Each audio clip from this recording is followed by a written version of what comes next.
We'll see the Right Honourable David Cameron, Prime Minister of the United Kingdom of Great Britain and Northern Ireland. Madam Vice President, this year we face extraordinary tests of our values and our resolve. In responding to the aggression against one of our member states, the Ukraine, in seeking peace in the Middle East, in dealing with the terrifying spread of the Ebola virus in West Africa, and in overcoming what I want to focus on today, which is the mortal threat we all face from the rise of ISIL in Syria and Iraq. Al-Zor is a province in eastern Syria, home to the Al-Shatat tribe. It was captured by ISIL last month. 700 tribesmen were executed, many were beheaded.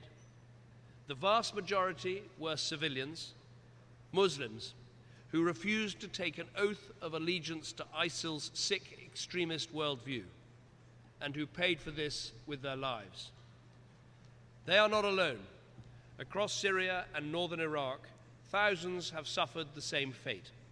Muslims, both Sunni and Shia, Christians, Yazidis, people of every faith and none.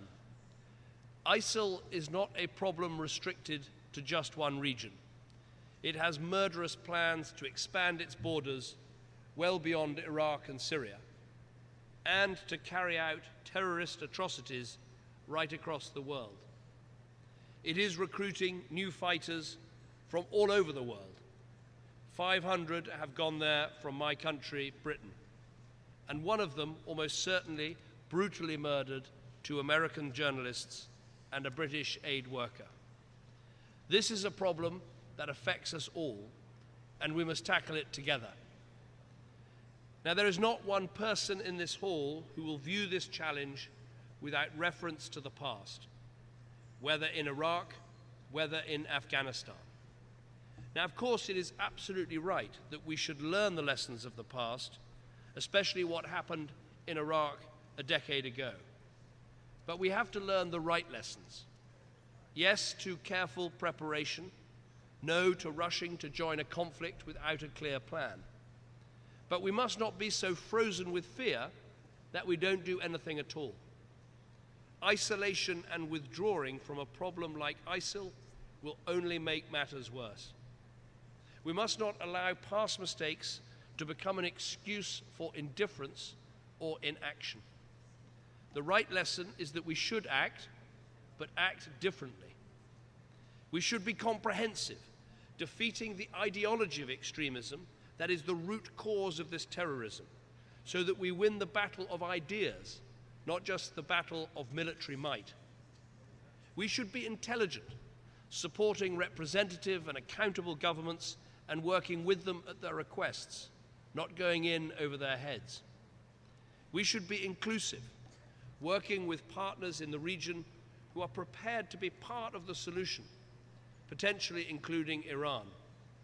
And we should be uncompromising, using all the means at our disposal, including military force, to hunt down these extremists. Let me take each of these in turn.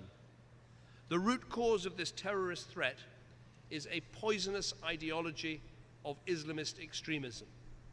This is nothing to do with Islam, which is a peaceful religion which inspires countless acts of generosity every day. Islamist extremism, on the other hand, believes in using the most brutal forms of terrorism to force people to accept a warped worldview and to live in a quasi-medieval state. To defeat ISIL and organizations like it, we must defeat this ideology in all its forms. As evidence emerges about the backgrounds of those convicted of terrorist offenses, it is clear that many of them were initially influenced by preachers who claim not to encourage violence, but whose worldview can be used as a justification for it. We know this worldview, the peddling of lies, that 9/11 was somehow a Jewish plot, or that the 7/7 London attacks were staged. The idea that Muslims are persecuted all over the world as a deliberate act of Western policy. the concept of an inevitable clash of civilizations. We must be clear, to defeat the ideology of extremism, we need to deal with all forms of extremism, not just violent extremism. For governments, there are some obvious ways we can do this. We must ban preachers of hate from coming to our countries. We must prescribe organizations that incite terrorism against people at home and abroad. We must work together to take down illegal online material like the recent videos of ISIL murdering hostages. And we must stop the so-called non-violent extremists from inciting hatred and intolerance in our schools, our universities, and yes, even our prisons. Of course, some will argue that this is not compatible with free speech and intellectual inquiry. But I ask you, would we sit back and allow right-wing extremists, Nazis or Ku Klux Klansmen to recruit on our university campuses? No. So we shouldn't stand by and just allow any form of non-violent extremism. We need to argue that prophecies of a global war of religion, pitting Muslims against the rest of the world, these things are nonsense. We need Muslims and their governments around the world to reclaim their religion from these sick terrorists, as so many are doing and quite rightly doing today. We all need help, and to help them with programs that channel young people away from these poisonous ideologues. And we need the strongest possible international focus on tackling this ideology, which is why here at the United Nations, the United Kingdom is calling for a new special representative on extremism. But fighting extremism will never be enough.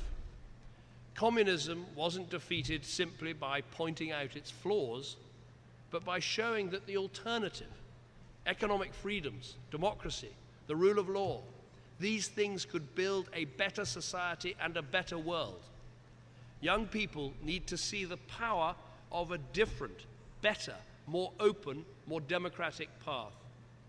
The 20th century taught us the vital role of representative and accountable governments in offering their people opportunity, hope, and dignity. Of course, we should not be naive. Not every country can move at the same speed or even reach the same destination.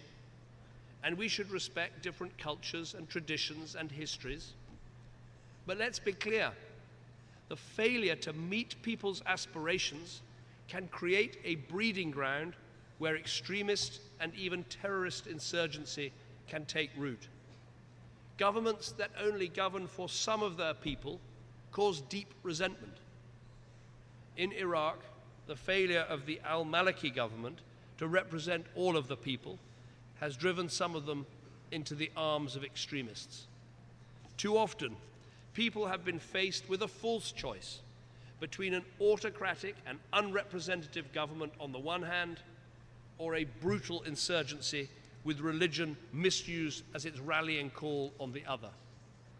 To combat this, we must support the building blocks of free and open societies. In Iraq, this means supporting the creation of a new and genuinely inclusive government, capable of uniting all Iraqis, Sunni, Shia and Kurd, Christians and others. In Syria, it must mean a political transition and an end to Assad's brutality. Now, I know there are some who think that we should do a deal with Assad in order to defeat ISIL. But I think this view is dangerously misguided. Our enemy's enemy is not our friend, it is another enemy. Doing a deal with Assad will not defeat ISIL because the bias and the brutality of the Assad regime was and is one of the most powerful recruiting tools for the extremists. Syria needs what Iraq needs: an inclusive, representative, democratic government that can look after the interests of all its people. So to those who have backed Assad or have stood on the sidelines, I would say this: we are ready to join with you in a new political effort to secure a representative and accountable government in Damascus that can take the fight to ISIL.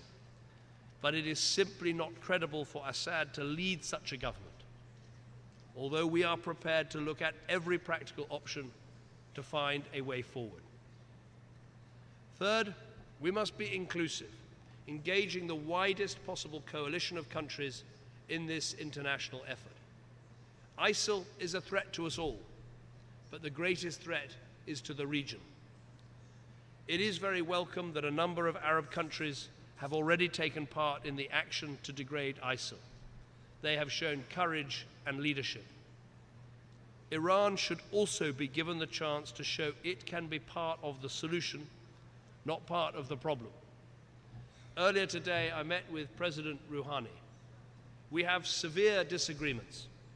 Iran's support for terrorist organizations, its nuclear program, its treatment of its people, all these need to change. But Iran's leaders could help in defeating the threat from ISIL. They could help secure a more stable, inclusive Iraq and a more stable and inclusive Syria. And if they are prepared to do this, then we should welcome their engagement.